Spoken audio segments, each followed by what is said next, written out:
Okay, toilet training is a big aspect when it comes to school readiness for children, and I think as a parent myself, having just gone through the toilet training phase, I know how daunting it can be. And especially I think when you look at the timing over the summer holidays, often people are back with their families, their routine isn't as structured.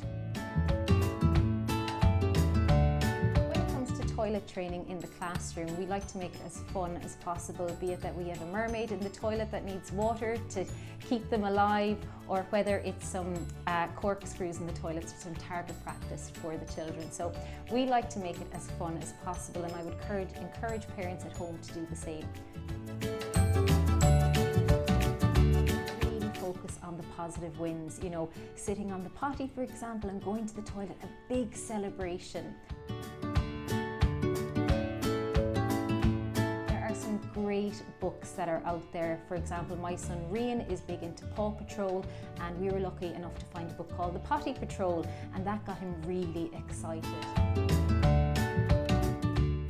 We also made it a really nice moment of connection. So I would sit with my son while he was on the potty, and he really felt that he had that dedicated time with me as well.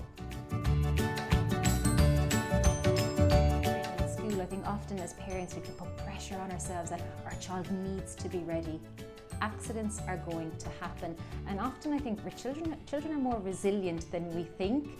And you know, for example, for my son, when he came into nursery, I didn't send him in for a few days because I was so worried about him having an accident. Turns out he didn't have any accidents, he was so into the routine. So my advice would be brave, stick with it, be creative, and schools are always there to help.